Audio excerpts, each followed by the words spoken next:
Peacefully শেষ করেছি, আমাদের এই ধরনের কোনো ইন্টেনশন ছিল না। তাহলে তো এই গণ অভ্যুত্থানের 1 বছর পরে কেন আমরা দখল করতে যাবো? এটা তো শুরুর দিকেও করতে পারতাম যদি আমাদের ওই ধরনের ইন্টেনশন থাকতো।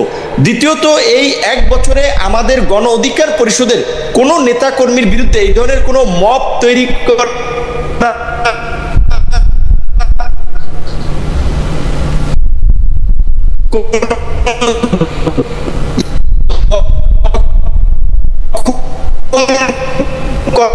মামলা হিসেবেই যখন মিথ্যা অ্যালিগেশন সম্মেলন মশাল মিছিল শেষ করে সংবাদ সম্মেলন করার জন্য আমাদের কার্যালয়ের সামনে ডায়াসের সামনে আমরা অবস্থান নিচ্ছিলাম, সাংবাদিকরাও তো সেখানে ছিল। সেইখানে আমাদের কিছু ছেলেরা আমাদের এই মিছিলের শেষ মাথা নাইটিঙ্গেল মোড় ওখানে ছিল, ওই দিক থেকে আসতে আসতে আইন শৃঙ্খলা বাহিনীর সাথে তর্কে জড়ায়। সেইখানে তাদের উপরে অ্যাকশন করতে করতে তারা আমাদের কার্যালয়ে আসে এবং আমাকে যেভাবে টার্গেট করে বাঁশ দিয়ে লাঠি দিয়ে মানে যেভাবে আক্রমণ করেছে এটা পরিষ্কার ছিল যে তাদের সেদিন একটা কিলিং মিশন ছিল এবং সেই হামলাটা চালিয়েছে পুলিশ এবং সেনাবাহিনী। সেখানে পুলিশের পক্ষ থেকে বলা হয়েছিল ডিএমপির কোনো নির্দেশনা ছিল না, আর্মির পক্ষ থেকে বলা হয়েছে।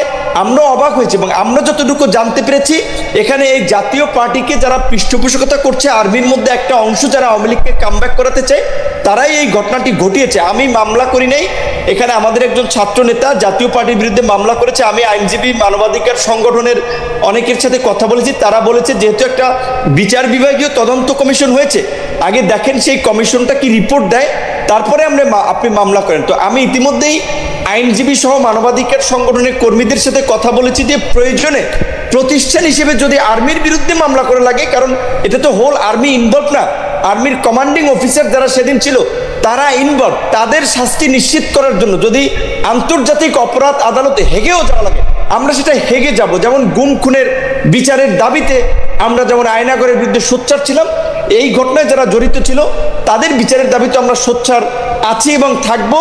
জাতীয় পার্টির সাথে ওই দিন আমাদের কোনো সংঘর্ষ হয় না, এটুকু আমি আপনাকে বলে রাখি, এবং কোনো ক্ল্যাশও হয় নাই দুই পক্ষের ওইভাবে। সেখানে একটা মিথ্যা এবং একটা অস্পষ্ট বার্তা মিডিয়ার মাধ্যমে এইখানে ওই আর্মির মধ্যে ওই অংশটা যারা আগে মিডিয়া কন্ট্রোল করতো, ডিজিএফ এর যে সমস্ত সেল টেল গুম খুন করেছে, তারাই ওই দিনের এই নিউজটাকে হাইড করার চেষ্টা করছে এবং সরকারের এই বিচার বিভাগীয় তদন্ত কমিশন ঠেকানোর জন্য তারা বিভিন্ন উপদেষ্টাকে ব্যবহার করার চেষ্টা করছে। সুতরাং এইটা আরো পরিষ্কার হবে তদন্ত কমিটির রিপোর্টের পরে। তদন্ত কমিটির রিপোর্টের পরে তাহলে আপনি এই বিষয়টা তো আপনি একটু মন্তব্য করেন যে জনাব সাবের হোসেন চৌধুরীর গ্রেপ্তার, জামিন, তার বাসায় উপদেষ্টাদের বৈঠক একটি ক্লিন ইমেজের আওয়ামী লীগ গঠন করার বা একটি মাইনাস শেখ হাসিনা আওয়ামী লীগ গঠন করার কোনো প্রক্রিয়া হিসেবে এটা আপনি কি দেখেন কিনা, যেটিকে ব্যারিস্টার রুমিন ফারহানা একটি প্রক্রিয়া হিসেবে দেখছেন বলছেন? না, অবশ্যই। যেখানে আপনার এই মিটিংটাকে ধরেন সরকারের আইনের ভাষায়ও যেহেতু আওয়ামী লীগকে সরকার নিষিদ্ধ করেছে, আমরা একটা ফ্যাসিস্ট শক্তির বিরুদ্ধে আন্দোলন সংগ্রাম করে পরাজিত করেছি, যে প্রধানমন্ত্রী দেশ ছেড়ে পালিয়ে গেছেন, সেই দলের এই গণহত্যায় অভিযুক্ত, মানবতা বিরোধী অপরাধে অভিযুক্ত একজন নেতা এবং তিনি গ্রেপ্তার হয়েছিলেন বিদেশিদের মধ্যস্থতায়, তাকে জামিন দেওয়া হয়েছিল। আবার তার বাসায় আপনার এই রাষ্ট্রদূতদের মিটিং, এবং সেটা সরকার উপদেষ্টারা বলছে এটা স্বাভাবিক করতেই পারে। তার মানে তো এটা অবশ্যই সরকার উপদেষ্টাদের এখানে একটা ইনভলভমেন্ট আছে, এবং আমাদের এটা দুর্ভাগ্য যে আসলে এই জন্যই আমি শুরুর দিকে বলেছিলাম যে এটা একটা অত্যন্ত দুর্বল চিত্তের লোকদের একটা উপদেষ্টা পরিষদ, এবং এটা এই দায় আবার নাহিদদেরকেও নিতে হবে। নাহিদদের যেমন উপদেষ্টাদের সেফ এক্সিটের কথা বলছেন, তারা যারা এই উপদেষ্টা পরিষদ গঠনের সাথে জড়িত ছিলেন তাদেরকে এই দায়টা নিতে হবে যে তারা গণ অভ্যুত্থানের সাথে বেইমানি করে এরকম নিজেদের ভাই বন্ধু আড্ডা সার্কেলের, চা কফির সার্কেলের একটা সিন্ডিকেটকে নিয়ে একটা উপদেষ্টা পরিষদ গঠন করেছে, এবং মাসুদ কামাল, সাংবাদিক মাসুদ কামালের ভাষায় যে যারা বিপ্লবেরও 12টা বাজাইছে, এটা আসলে পরিষ্কার এই উপদেষ্টা পরিষদের কর্মকাণ্ডে। এটা আমাদের জন্য দুর্ভাগ্য যে আমরা রক্ত দিয়েছি, লড়াই করেছি, সংগ্রাম করেছি, নিজেদের জীবন বিপন্ন করেছি, কিন্তু এই ধরনের একটা দুর্বল, একটা অকার্যকর এবং অযোগ্য উপদেষ্টা পরিষদ আমরা পেয়েছি। আপনি এর মধ্যে থেকে আমি একটু বেরিসা ফারহানার কাছে যেতে চাই, জনাব নুরুল হক নূরের কথা, যে আপনি কি মনে করেন যে এর কারণ হিসাবে পলিটিক্যাল পার্টিগুলিরও অনেক দায় রয়েছে?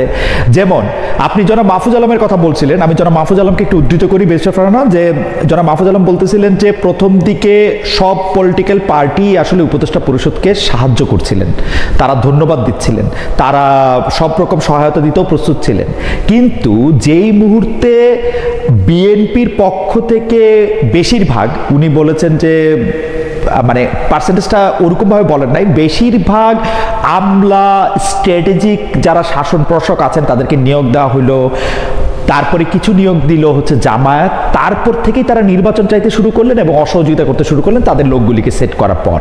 জনাব মাহফুজ আলমের সব কথার সাথে একমত পোষণ না করলেও আমি এই বিষয়টার সাথে কিছুটা একমত যে প্রশাসনের বেশিরভাগ জায়গায় বিএনপির লোকে আসলে বসে আছে এবং বিএনপি আসলে বাংলাদেশের যা কিছু হইতেছে বা হইতেছে না এইটার ক্ষেত্রে আসলে নেতৃত্ব দিচ্ছে।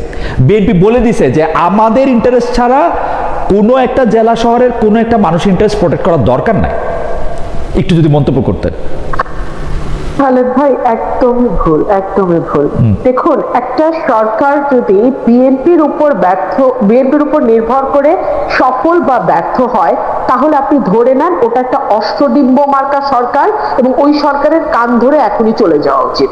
কারণ যেই সরকার নিজেরা সরকারে থাকবে কিন্তু তাদের সাফল্য বা ব্যর্থতা নির্ভর করবে তৃতীয় কোনো পক্ষের উপর, তাহলে ওই সরকারের উচিত ওই তৃতীয় পক্ষকে পায়ে ধরে এনে ক্ষমতা বুঝিয়ে দিয়ে বা দায়িত্ব তাই করবে তো। এই সরকার তো বিএনপিকে তৃতীয় পক্ষ ভাবে না, বিএনপিকে। খালেদ ভাই, তাহলে আর এত জল ঘোলার দরকার তো নাই, তাহলে আরো আগে করে ফেলতে পারতো। এক, দুই হলো, দেখুন ধরুন আমি একটা উদাহরণ দিই, গত 14 মাসে 400-র কাছাকাছি মাজার ভাঙ্গা হয়েছে, একটাতেও আমি দায়িত্ব নিয়ে বলতেছি সরকার কোন শক্ত পদক্ষেপ নেয় নিন্দা জানানো ছাড়া। তো এটা কি বিএনপির দোষ? গত 14 মাস মরাল পুলিশিং হয়েছে মেয়েদের উপরে, একটা আওয়াজ এই সরকার করেনি, এটা কি বিএনপির দোষ?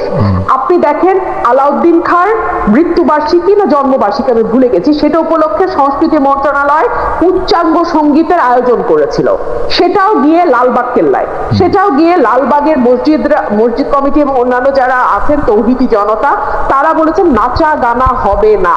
সরকার তাদেরকে মাথায় হাত বুলিয়ে বুঝিয়েছে এটা নাচা গানা নয়, এখানে আমরা উচ্চাঙ্গ সঙ্গীত করব।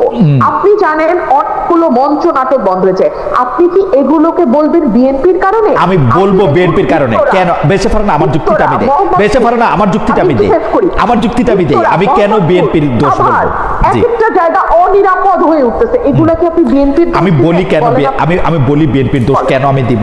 আপনি মাজার ভাঙা থেকে শুরু করে সাংস্কৃতিক অনুষ্ঠান উচ্চাঙ্গ সঙ্গীত বন্ধ হওয়া, বিভিন্ন জায়গায় বিভিন্ন মব কালচার হওয়ার ক্ষেত্রে আমি বিএনপির দোষ এই কারণে বলবো, বিএনপি বাংলাদেশের নারীদের উপর নারীদের বিরুদ্ধে মরাল পুলিশিং এর ক্ষেত্রে বিএনপির দায়টা আমি কোথায় দেখি? আমি দেখি যে বিএনপি বাংলাদেশের সবচেয়ে বড় রাজনৈতিক দল এবং আওয়ামী লীগ যেখানে রাজনীতি নিষিদ্ধ আছে সেখানে আমি বলতে চাই যে বিএনপির সাথে দ্বিতীয় যে রাজনৈতিক দলটা প্রতিদ্বন্দ্বিতা আছে তারা আছে হচ্ছে অনেক পিছনে।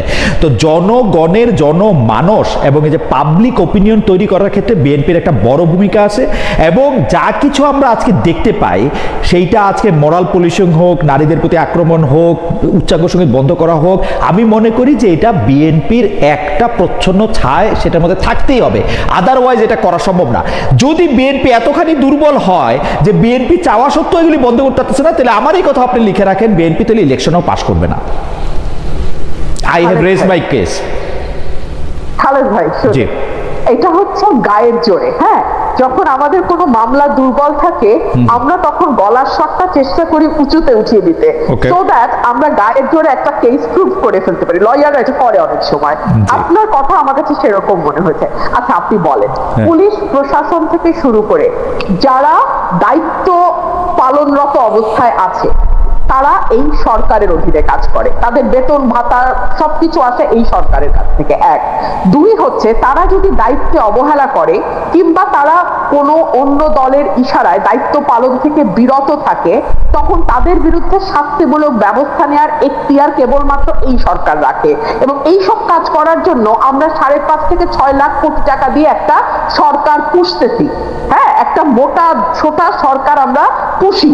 এই যে তারা এক একবার বিদেশে যায় লট বহর নেওয়া, তার পিছনে রাষ্ট্রের কোটি কোটি কোটি টাকা খরচ হয়, সেগুলা কিন্তু তাদের এই দায়িত্বগুলা যাতে তারা সুষ্ঠুভাবে পালন করতে পারে সেইটার কারণেই তাদেরকে ওই জায়গায় বসানো হয়েছে। যেটা সুযোগ সুবিধা ভোগ করে তারা বিদেশে ট্রিটমেন্ট নেয়, বিদেশে ঘুরতে যায়, বিদেশে লট বহর নিয়ে জাতিসংঘে গিয়ে উঠে, ইত্যাদি ইত্যাদি ইত্যাদি।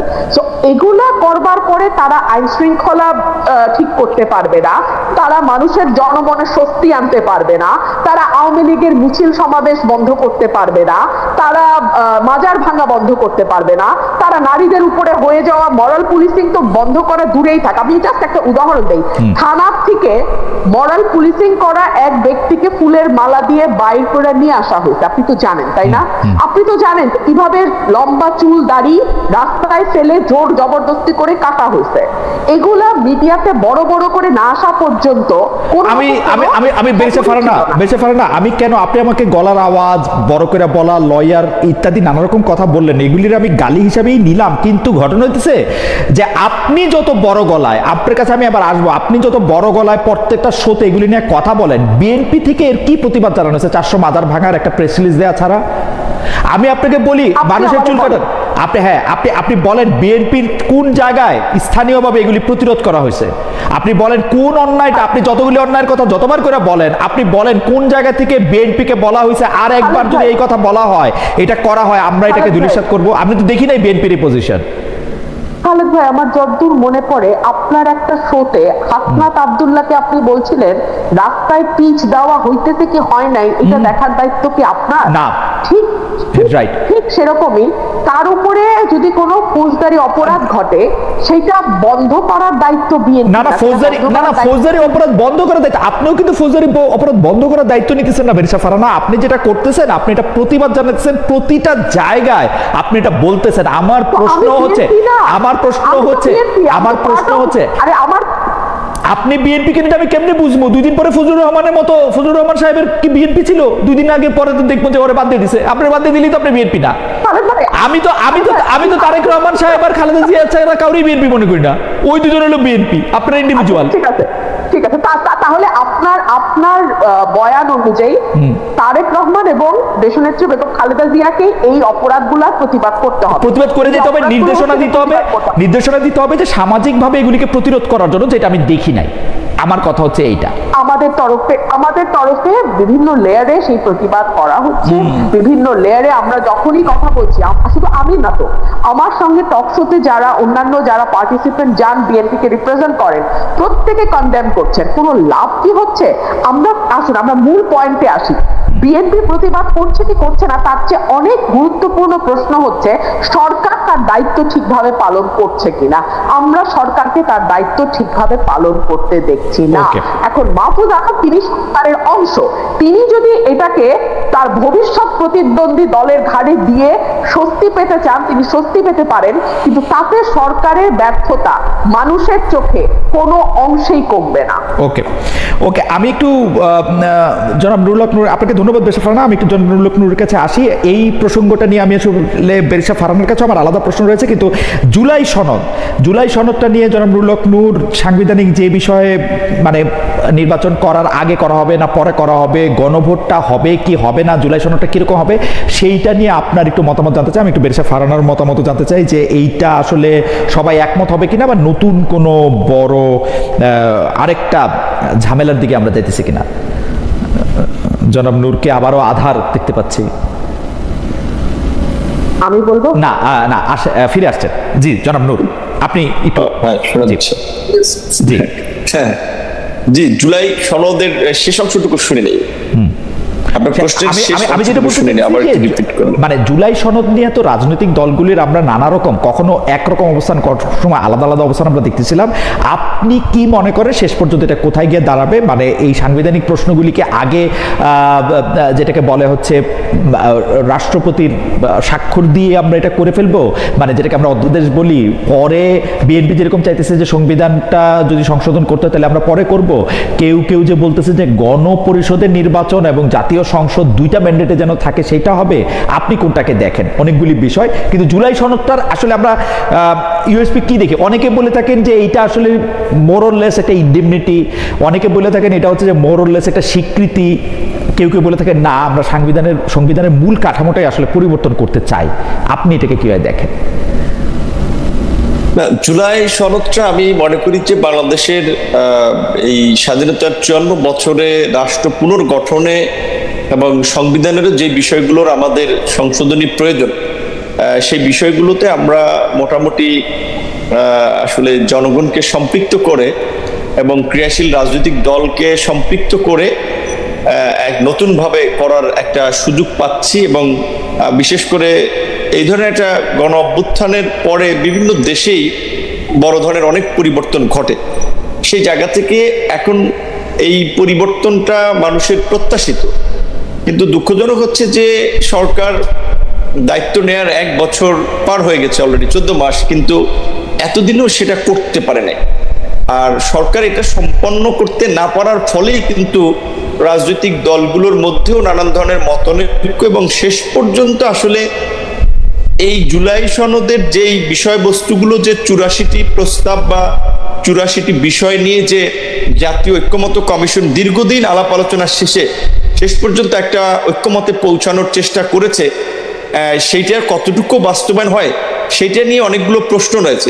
ধরেন যে অনেকগুলো প্রস্তাবে বিএনপি নোট অফ ডিসেন্ট দিয়েছে, তাহলে বিএনপি সরকার গঠন করলে তো বিএনপি সেটা করতে বাধ্য নয়, কারণ বিএনপি তো আগেই সেটাতে নোট অফ ডিসেন্ট দিয়েছে।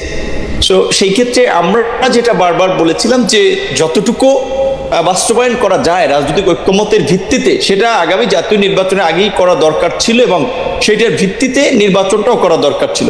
সেক্ষেত্রে আইনগত কিছু জটিলতা ছিল, যেমন কিছু বিষয় অধ্যাদেশের মাধ্যমে বাস্তবায়ন করা যায়, আবার কিছু বিষয়ে সংবিধান পরিবর্তনের প্রয়োজন হয়। যেমন আমরা যদি দ্বিকক্ষ বিশিষ্ট সংসদ করি, আমাদের 500 সংসদ সদস্য হয়, কিংবা আরো কিছু পরিবর্তনের ক্ষেত্রে সংবিধানের মূল নীতি এবং সংবিধানের আরো কিছু অনুচ্ছেদে, সেই ক্ষেত্রে তো আমাদের সংবিধান পরিবর্তন করতে হয়। সংবিধান পরিবর্তনটা তো আসলে অধ্যাদেশ দিয়ে সম্ভব নয়, সেটার জন্য তো একটা পার্লামেন্ট বা গণপরিষদ লাগতো। সেটা ধরেন যদি 6 মাস আগে এই ধরনের একটা প্রসিডিউরের মধ্যে দিয়ে গণপরিষদ করে বা গণভোট এটা সম্পন্ন করা যেত, তাহলে এখন এই সনদটা পরিপূর্ণ বাস্তবায়ন হতো। এখন যেই দলই সরকার গঠন করে শেষ পর্যন্ত আসলে তাদের উপরে ডিপেন্ড করতেছে যে জুলাই সনদের কতটুকু বাস্তবায়ন বা কার্যকর হবে। এখন এই গণভোট, জাতীয় নির্বাচনের দিন একই সময় গণভোটের কথা বলছে। ধরেন এখানে কিছু দল এটার পক্ষে ক্যাম্পেইন করলো, জুলাই সনদের পক্ষে, কিছু দল এটা নিয়ে কথাই বললো না, এবং দেখালো ভোটে যদি এটা না জয়ী হয়, তাহলে তো এটা বাস্তবায়ন করতে বাধ্য থাকবে না যারা সরকার গঠন করবে। সুতরাং সেই ক্ষেত্রে প্রকৃত অর্থে একটা অনিশ্চয়তা থেকেই যায়, এবং যারা সরকার গঠন করবে শেষ পর্যন্ত তারা কতটুকু তাদের কমিটমেন্ট। কিন্তু ঘটনা হচ্ছে যে আপনারা যদি কমিটমেন্টটা বিশ্বাস না করেন, যেমন লোকনুর, আমি হচ্ছে যে আপনাকে ধরেন, আপনি যারে বিশ্বাস করতেছেন না সে ক্ষমতা গেলে এটা করবে, তারে আপনি কেমনে বিশ্বাস করবেন? সে যদি এখন এটা মানে ক্ষমতা গেলে এটা বাতিল করবে না?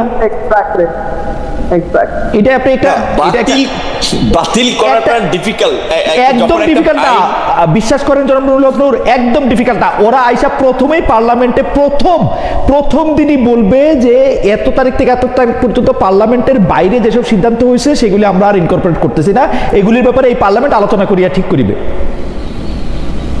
এখন সেটা কি হয় সেটা তো পরবর্তী রিয়াকশন, কিন্তু এই আমার কাছে মনে হয় কি জানেন, আমার কাছে কি মনে জানেন নূর, বিএনপি যতটুক করতে পারবে ওটুক কিন্তু ওরা বলতেছে, যতটুক করতে পারবে না ওটুক কিন্তু ওরা বলতেছে না। আমার কাছে মনে হয় অন্তত বিএনপি এখানে স্মার্ট প্লে করতেছে না, কিন্তু আসলে আমার মনে হইতেছে, কারণ বিএনপি কিন্তু খুব সহজে এটা মেনে নিতে পারতো। এই প্রেসিডেন্টের প্রভাইসো, এই মহামান্য জনাব শাহাবুদ্দিন চুপ্পুর প্রভাইসো, উনাদের বাতিল করতে আপনার মনে আছে আওয়ামী লীগ কিন্তু গুরুত্বপূর্ণ বিল 1-1.5 মিনিটে পাস করাইছে, বিএনপি আরেকটু স্মার্ট তো ওই 20-25 সেকেন্ডে পার করাইতো। সেই ক্ষেত্রে ধরেন এইখানে আগামীতে সরকার গঠন যারা করবে এবং সেইখানে বিএনপির একটা সম্ভাবনা থাকায় আলোচনার ক্ষেত্রেও আপনার বিএনপির মনোভাবকে প্রাধান্য দেওয়া হয়েছে এবং বিএনপি না শুধু, আসলে শেষ পর্যন্ত আমরা চেষ্টা করেছি যে এখানে মেজর স্টেক হোল্ডার যারা, তারা যেন কনভিন্স থাকে। সো এখন এইটুকু যেটুকু আমরা একমত হয়েছি, এইটুকু যদি এক্সিকিউট করা হয় তাহলে আমার মনে হয় যে আসলে দেশে আগামীতে আমরা যেটা দীর্ঘদিন ধরে বলে আসছিলাম যে আমাদের যে কিছু রাষ্ট্রের বা একটা রাষ্ট্র টিকে থাকে কিছু প্রতিষ্ঠানের উপরে ভিত্তি করে, সেই ধরনের কিছু প্রতিষ্ঠান আমরা গড়ে তুলতে পারি নাই। সেটা বিচার বিভাগ, নির্বাচন কমিশন, সেটা আমাদের জাতীয় মানবাধিকার কমিশন, সেটা হচ্ছে তথ্য কমিশন, এই ধরনের কিছু প্রতিষ্ঠান, আমাদের মহা হিসাব নিরীক্ষক, এই প্রতিষ্ঠানগুলো, এবং আমরা এই যে রাজনীতিতে যে আমাদের এত বিভাজন এবং 5 বছর পর পর নির্বাচন নিয়ে যে সংকট, এই সংকট কাটানোর জন্য যে একটা নির্বাচনকালীন সরকারের বিষয়, এই বিষয়গুলোতে আমরা মোটামুটি আলোচনা সাপেক্ষে একটা জায়গায় পৌঁছেছি। এখন এইগুলো যদি কাটা সেরা ছাড়াও যদি সামনে বাস্তবায়ন করে যারা সরকার গঠন করবে, সেক্ষেত্রে বাংলাদেশ হয়তো সামনে অনেক ধরনের ক্রাইসিসে পড়বে না, ক্রাইসিস থেকে দূরে থাকতে পারবে। কিন্তু যদি এগুলোতে আসলে কলম বসাতে যায়, যেটা আমরা অতীতে দেখেছি, তো যে আপনি যেটা বলেছেন, আওয়ামী লীগও করেছে, বিএনপিও করেছে, তাদের সুবিধার জন্য আইন করেছে, আইন বাতিল করেছে। সো এটা যদি করে তাহলে তো আসলে এই গণ অভ্যুত্থানের সাথে তাহলে তাদের একটা আমি মনে করি যে মানুষের স্পিরিটের বাইরে গিয়ে কাজ করা, তো শেষ পর্যন্ত একটা বিশ্বাস রাখতে হচ্ছে আর কি। কিন্তু ঘটনা হচ্ছে যে আপনারা বিশ্বাসটা এরকম মানে এইরকম কেন, মানে বিশ্বাসের ব্যাপারটা, মানে এই যে জুলাই সনদ নিয়ে যতগুলি কথা হয়েছে, ঐক্যমত্য কমিশন থেকে শুরু করে আগে করা হবে না পরে করা হবে, ক্ষমতা গিয়ে করা হবে, গণপরিষদ নির্বাচন করবে না করবে, এতগুলি দল পুরোপুরি টেলিভিশনের সামনে মানে তারা আলোচনা করে যে বিষয়টাতে তারা কথা দিয়ে আসলেন, সেটার উপর আমরা আস্থা রাখতে পারতেছি না কেন? এখানে আপনিও ছিলেন, বিএনপির শীর্ষ নেতৃবৃন্দ ছিল, মানে সিটিজেন্স পার্টির ওনারা ছিলেন, জামাত ইসলামী ছিলেন, সারা বাংলাদেশের সব মানুষ দেখছেন, মানে দ্বিধা সংশয়টা কোন জায়গায়? আসলে অতীতের যে উদাহরণগুলো আছে, এবং এটা তো ঠিক, যদি আমিও রাজনীতি করি, আমাদের রাজনীতিবিদদের তো কমিটমেন্ট আসলে সবসময় ঠিক থাকে না, এবং বিশেষ করে ক্ষমতায় একবার যারাই গিয়েছেন তারা প্রত্যেকেই এই যাবৎকাল বাংলাদেশের এই গত 5 দশকের ক্ষমতার পট পরিবর্তনে শান্তিপূর্ণভাবে তো ক্ষমতা হস্তান্তরের নজির খুব বেশি নাই। সবাই ক্ষমতায় থেকে যেতে চেয়েছে এবং ক্ষমতাকে আপনার একেবারেই পাকাপোক্ত করার জন্য যা যা করা দরকার, রাষ্ট্রীয় প্রতিষ্ঠানকে দখল থেকে শুরু করে আইন কানুন করা, সেগুলো তারা করেছে। তো এখন ওই রাজনীতিটা আসলে ধরেন এই গণ অভ্যুত্থানের পরে যদি আমরা একটা নতুন ধারার রাজনীতির কথা বলেছিলাম, সেটি তো আমরা প্রতিষ্ঠা করতে পারি নাই। নতুন রাষ্ট্র ব্যবস্থার কথা বলেছিলাম, সেটি তো আমরা পারি নাই।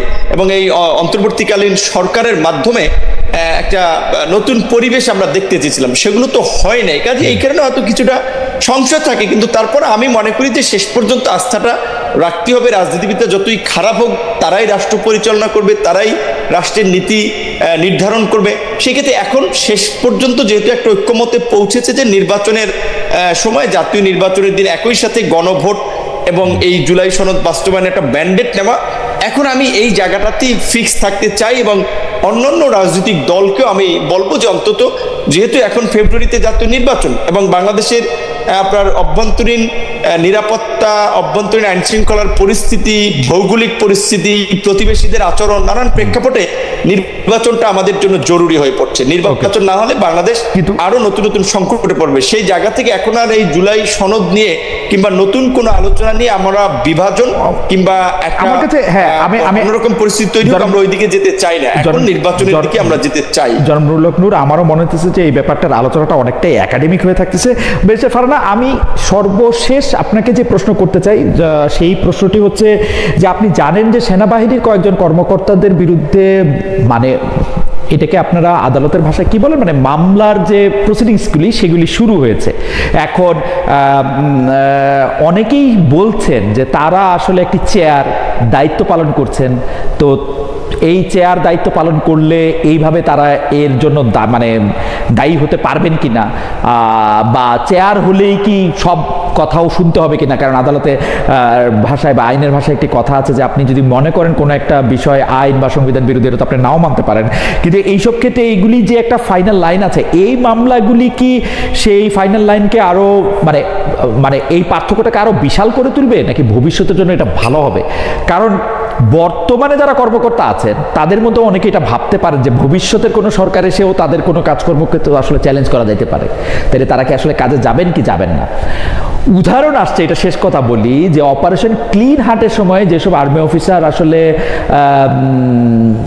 অনেক ধরনের কাজে ব্যাপৃত হয়েছিলেন, তাদের কি আসলে এরকম কোনো কিছুর সম্মুখীন হতে হয়েছে কিনা, এইবার কেন এটা আলাদা। বেশা ফারানা, আমি জনাব আপনার একটু বিশ্লেষণ শুনে জনাব নূরের মন্তব্য শুনে আজকের মতো অনুষ্ঠান এখানে শেষ করবো। আমি একটু আপনার মন্তব্য শুনতে চাই। দেখুন, আপনার মনে থাকবে আমাদের সেনাবাহিনীর সেনাপ্রধান তিনি পরিষ্কার বলেছিলেন যে তার বাহিনীর যারা আছেন তাদেরকে আসলে এইভাবে বিচার করা বা এইভাবে তাদেরকে সাধারণ আদালতে নিয়ে গিয়ে তাদেরকে বিচারের মধ্যে আনা, যখন তারা রাষ্ট্রীয় কাজে অংশ হিসেবে এই দায়িত্বগুলো পালন করেছে, সেটা আসলে তারা কতটুকু ভালোভাবে নেবেন আমি জানি না। এক, দুই হচ্ছে আপনি যেই দায়িত্বেই থাকেন না কেন, সেটা সেনাবাহিনী হোক কিংবা সেটা পুলিশ হোক, আমলা হোক, যেটাই হোক না কেন, আপনি আইন বহির্ভূত কোনো নির্দেশ মানতে কিন্তু বাধ্য না। সংবিধান এবং আইনের বাইরে যদি আপনাকে প্রধানমন্ত্রীও কোনো নির্দেশনা দিয়ে থাকেন, সেটা আপনি কোনোভাবেই এক্সিকিউট করতে বাধ্য নন, রাদার আপনি সেটা প্রোটেস্ট করবেন এবং আপনি সেটা করা থেকে বিরত থাকবেন। এখন আসেন, এটা হলো কিতাবের কথা, প্র্যাকটিক্যাল ফিল্ডটা কিরকম। আজকে আপনার উপরে এইরকম কোনো অর্ডার যদি সর্বোচ্চ তরফ থেকে আসে এবং আপনি সেটা এক্সিকিউট না করেন, তখন আসলে আপনার পরিস্থিতিটা কি দাঁড়াবে? আপনি কি আয়না ঘরে গিয়ে এন্ড আপ করবেন? আপনার পরিবার কি নিরাপদ থাকবে? আপনি কি বাংলাদেশে বাস করতে পারবেন? এই প্রশ্নগুলো আসে। দেখুন, গত 15 বছর এত বেশি অন্ধকার সময় আমরা পার করেছি যে আসলে এই ফিল্ডের মধ্যে কাজ না করলে এবং এই ফিল্ডের মধ্যে না থাকলে এটা বোঝা সত্যি খুব কঠিন যে এই ফিল্ডে আমি কিভাবে অ্যাকোমোডেট করে নিয়ে কাজটা করব। এখন এই প্রশ্ন আছে যে সবাই তো আসলে এইরকম গুম খুনের সঙ্গে জড়িত হয় নাই, আবার কোনো কোনো সেনা কর্মকর্তা গুম খুনকে প্রাইভেট প্র্যাকটিস হিসেবে নিয়েছিল। আমি নারায়ণগঞ্জের সেই ঘটনার কথা উল্লেখ করছি। সো এরকম প্রাইভেট প্র্যাকটিস হিসেবে যারা নিয়েছে কিংবা যারা আসলে করতে করতে এক ধরনের হ্যাবিচুয়াল অফেন্ডারের মতো আচরণ করেছে, তাদের ক্ষেত্রে আইন কিভাবে প্রয়োগ হবে, তাদেরকে বিচারের আওতায় কিভাবে আনা হবে, সেইটা আরো আমার মনে হয় সেই বিষয়গুলো আমাদের আরো বুঝে শুনে সিদ্ধান্ত নেওয়ার ব্যাপার আছে। এবং গত 15 বছরের এই দুঃশাসনের পরে প্রথমেই আমাদের যে জায়গাটাতে ফোকাস করা দরকার ছিল, আমাদের মানে এই অন্তর্বর্তীকালীন সরকারের, সেটা হচ্ছে ট্রুথ এন্ড রিকনসিলিয়েশনের একটা ব্যবস্থা করা। এই সমাজ অত্যন্ত ঘন একটি সমাজ, এখানে পরস্পরের আত্মীয়, ভিন্ন ভিন্ন দল করতে পারে, ভিন্ন ভিন্ন মতের বিশ্বাসী হতে পারে, কিন্তু তারা একই পরিবারের সদস্য, এরকম অনেক আছে। সো এত ঘন একটা সমাজে এভাবে বিভাজন এবং বিভেদ করে আসলে আদৌ কতটুকু আগানো যাবে সামনে, এটা একটা বড় প্রশ্ন।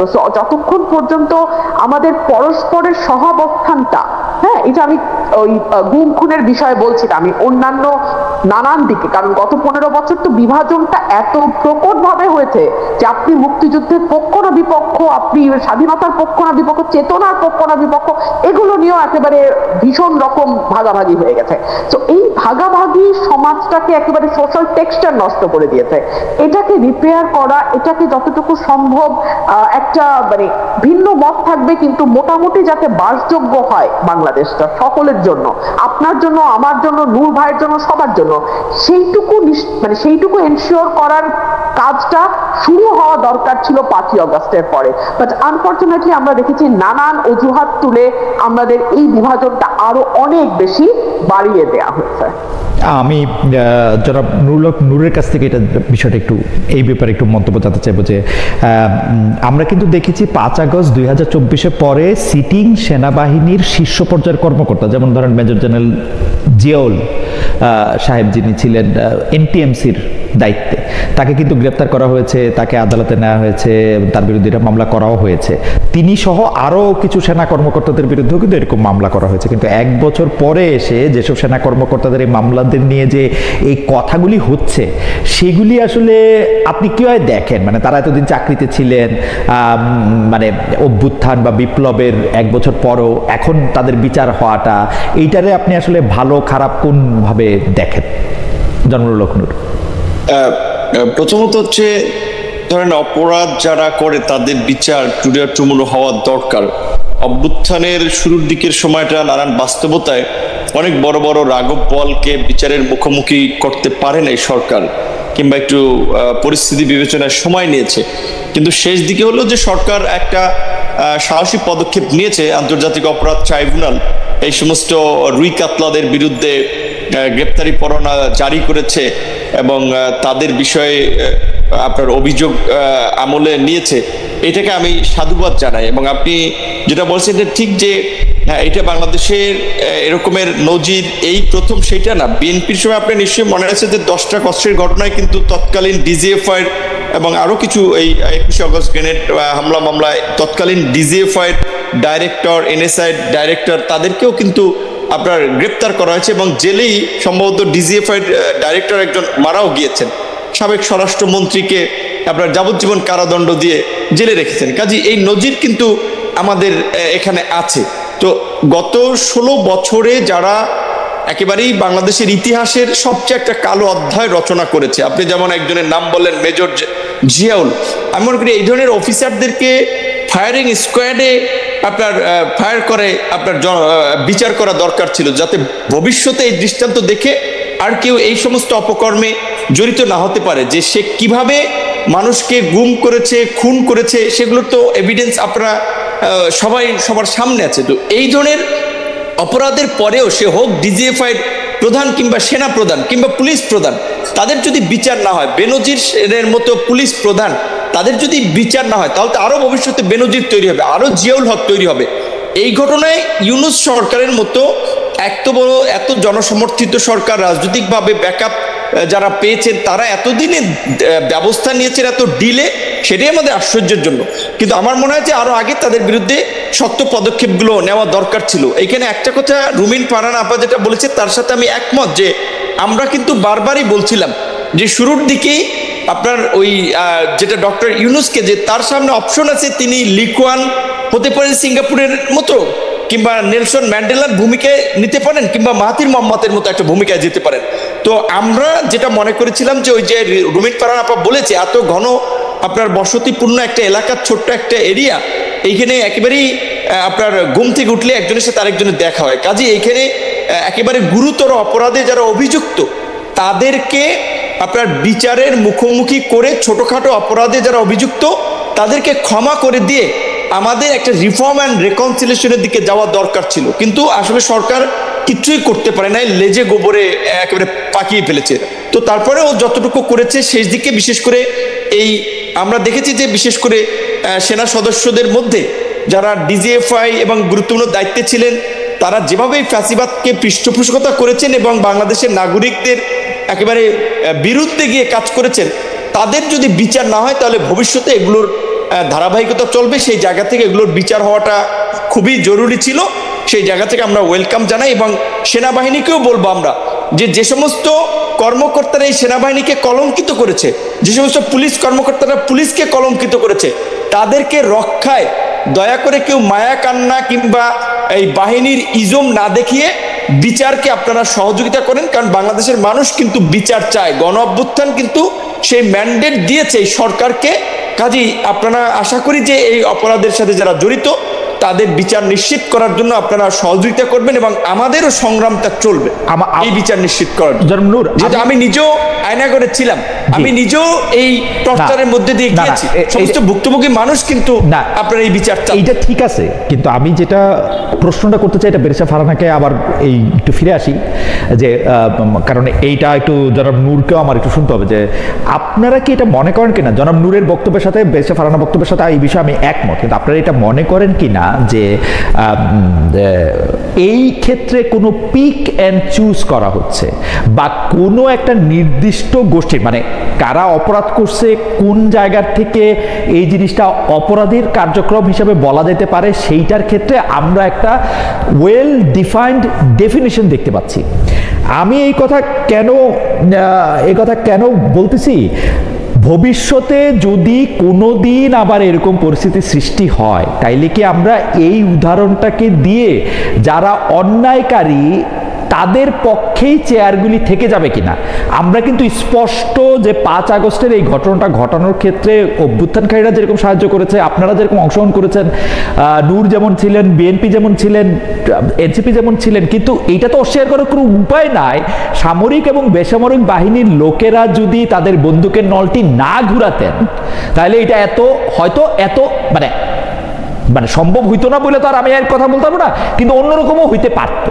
তো সেই ক্ষেত্রে এইটার ক্ষেত্রে পিক অ্যান্ড চুজ করা হচ্ছে কিনা, শক্তিশালী পক্ষটা অশক্তিশালী পক্ষটাকে ধরাই দিচ্ছে কিনা, মানে এইটা আপনারা কি মনে করেন? সরি, আমি লম্বা প্রশ্ন করলাম কারণ এটা একটু ডেলিকেট বিষয়, মানে আমি চেষ্টা করছি। আমার একটু বোঝার ব্যাপার আছে, পিক এন্ড চুজ করতে কি আপনি ব্যক্তির ব্যাপারে বলছেন? ব্যক্তির ব্যাপারে, রাইট। সংস্থার ব্যাপারে না, ধরেন মিলিটারিতে 4 জন ব্রিগেডিয়ার জেনারেল আছেন, 2 জন অলরেডি কারাগারে চলে গেছেন, বা 2 জন চাকরি থেকে চলে গেছেন, 2 জন চাকরিতে আসেন, এতদিন ছিলেন, বা 6 জন একসাথে চাকরি করতেছেন। এদের মধ্যে থেকে এরকম করা হয়েছে কিনা 2 জনের পিক করা হয়েছে যে তোমরা এই কাজটা করছো, বাকি 3 জনের পিক করা হয়েছে যে তোমরা এই কাজটা করছো, ওরকম করা হয়েছে কিনা, নাকি যারা ওই সব চেয়ারে বসেছিলেন তাদেরকেই দিছে, মানে যাদের বিরুদ্ধে মামলা হয়েছে?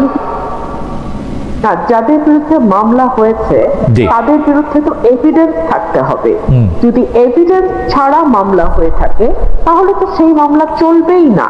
1, 2 হচ্ছে পিক এন্ড চুজের ব্যাপারে আপনি আমি যদি যেটা বুঝছি আপনার প্রশ্ন থেকে, সেটা হলো যে আওয়ামী মাইন্ডের অফিসারদের ধরা হচ্ছে কিনা, আপনি কি এরকম কিছু বলতে চাইছেন? রাইট, মানে যারা দোষী তাদেরকেই ধরা হইতেছে।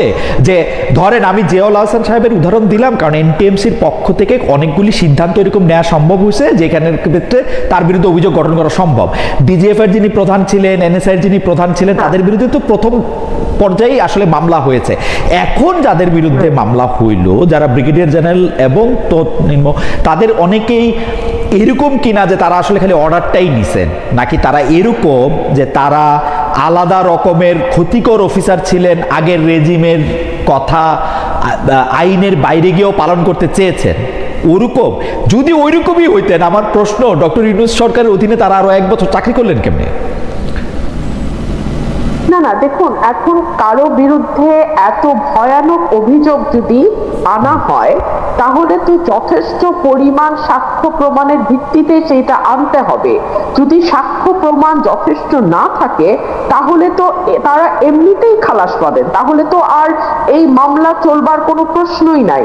2 হচ্ছে, আমরা গণ অভ্যুত্থানে আমরা যেরকম রাজনৈতিক দলগুলোকে দেখেছি, একই সঙ্গে আমরা যদি সাবেক সেনা কর্মকর্তারা সেই সময় তাদের পরিবার সহ পথে না নামতেন, রাস্তায় না নামতেন, এবং বর্তমান সেনা প্রধান যদি অত্যন্ত সফলভাবে গণ অভ্যুত্থানটিকে মানে আমি বলবো সফল হতে না দিতেন, তাহলে আমি জানি না আরো কতটুকু রক্তপাত হতো। এবং 3 হচ্ছে, আমি তো 1 তারিখ থেকে আসলে আমি মাঠে ছিলাম, পথে ছিলাম, আমি কিন্তু 4-5 থেকে আওয়াজ শুনেছি এই মুহূর্তে দরকার সেনাবাহিনী সরকার। খালেদ, এটা আমার নিজের কানে শোনা, এবং এটা কিন্তু অবিশ্রান্ত ভাবে এই স্লোগানটা রাস্তায় রাস্তায় ইয়াং ছেলেরা, স্টুডেন্টরা, মানে অল্প বয়সী যারা মাঠে ছিল তারা কিন্তু অবিশ্রান্ত ভাবে এই স্লোগান দিয়ে গেছে। সেই আপনি বলেন 21-এর ওই শহীদ মিনার থেকে শুরু করে আপনার ওই ধানমন্ডির যে ইয়েতে আমি রাস্তায় সব জায়গায় আমি কিন্তু এই স্লোগানটা শুনেছি। সুতরাং ওই সময় যদি সেনাবাহিনী ক্ষমতা নিত, ডক্টর ইউনূসের সরকার না হয়ে যদি এটা সেনাবাহিনীর সরকার হতো, আপনি বিশ্বাস করেন মানুষ কিন্তু আপত্তি করতো না। তো সেই জায়গাতেও সেনাবাহিনী যে প্রফেশনালিজম দেখিয়েছে, সেনাবাহিনী যেই আমি বলবো যে মানে ক্ষমতা না নিয়ে তারা যেভাবে সংযমের পরিচয় দিয়েছে, সেটা কিন্তু খুবই আমার মনে হয় প্রশংসাযোগ্য। আপনি যদি আপনি আপনার পয়েন্ট আমরা বুঝতে পেরেছি, জনাব নুরুল হক নূর, আপনিও একই রকম মনে করেন কিনা, নাকি আপনি মনে করেন বাংলাদেশ সেনাবাহিনী কাজ করে যাচ্ছে আওয়ামী লীগকে কোনো না কোনোভাবে ফিরিয়ে আনার জন্য? যদিও আমি মনে করি যে আওয়ামী লীগকে ফিরিয়ে আনলে সবার প্রথম যার মানে সাজা হতে পারে সেটি হচ্ছে যে সেনাপ্রধান জনাব ওয়াকারুজ্জামানের। জনাব নূর, আপনি কি মনে করেন? মানে আমার মনে করাটাও আমি বললাম। আমি রুমিন ফারহান আপার সাথে একটা জায়গায় একটু দ্বিমত করছি, যে বলছেন ঠিক আছে রাজপথে আবেগে থেকে বিচ্ছিন্ন বা বিভিন্ন কথাবার্তা বলতে পারে, যে দুই একজন বলছিলেন এই মুহূর্তে দরকার সেনাবাহিনীর সরকার। যেমন বঙ্গভবনে 5ই আগস্ট বঙ্গভবনে না, সেনা সদরে রাজনৈতিক দলগুলোর সাথে যখন মিটিং হলো, সেখান থেকে বঙ্গভবনে রাজনৈতিক নেতৃবৃন্দ আসলো সরকার গঠন প্রক্রিয়া নিয়ে আলোচনা করতে। সেখানে আন্দোলনকারী ছাত্র নেতৃবৃন্দের আলাপ আলোচনা কিন্তু পরিষ্কার মেসেজ দেওয়া হয়েছিল যে আমরা ক্যান্টনমেন্টের ঘোষিত বা ক্যান্টনমেন্টের ম্যানেজমেন্টের কোনো সরকার আমরা সমর্থন করব না, আমরা ছাত্ররাই সরকার গঠনের রূপরেখা দেব, আমরা উপদেষ্টা পরিষদের তালিকা করতে সবার সাথে আলাপ আলোচনা করে। সুতরাং সেনাবাহিনীর সরকার গঠনের সেই পরিবেশটা বা সেই সক্ষমতাটা ছিল না, কারণ সেনাবাহিনী বলেন তার মধ্যে দুই ভাগে বিভক্ত হয়ে গেছিল। যারা গত 16 বছরে এই ফ্যাসিবাদের সুবিধাভোগী ছিল এবং অপকর্মের সাথে জড়িত ছিল, তারা এই আওয়ামী লীগকে প্রোটেক্ট করতে, হাসিনাকে রক্ষা করতে চেয়েছিল। আর যারা দেশপ্রেমিক বা সাধারণ এই অফিসার, তারা কিন্তু অভ্যুত্থানের আমার কাছে কিন্তু মনে হয় যে জনাব নুরুল হক নূর, আমি যদিও দূর থেকে ঘটনাটা দেখেছি, কিন্তু আমি খুবই নিবিড়ভাবে পর্যবেক্ষণ করেছি। যদি সত্যি সত্যি এইটা হইতো, সেনাবাহিনী দুই ভাগে বিভক্ত হইতো, তাইলে কিন্তু আমরা বাংলাদেশে একটা গৃহযুদ্ধ দেখতে পাইতাম। এটা কিন্তু হয় নাই। একটা 19শে জুলাই থেকে আমি দেখছি সারা বাংলাদেশে এক ধরনের কনসেনসাস হয়েছে, এটা সেনাবাহিনীর মধ্যেও হয়েছে, কিন্তু সাংঘাতিক রকম ভাবে। সেনাবাহিনী ভিতরে বলছে যে আমরা কোনো লেথাল উইপন ব্যবহার করবো না, সেই কথাটা কিন্তু বাইরে আসছে বলেই যারা আন্দোলনে অংশগ্রহণ করছেন, মানে আপনি থেকে শুরু করে যারা একদম সাধারণ ছোট বাচ্চারা, তারাও কিন্তু পুলিশের ধাওয়া খায় সেনাবাহিনী গাড়িতে আশ্রয় নিছে। আপনি খেয়াল করলে দেখবেন এগুলা। কিন্তু না, এখানে ধরো ওই জিয়াউল আহসান কিংবা এই যে যাদের বিরুদ্ধে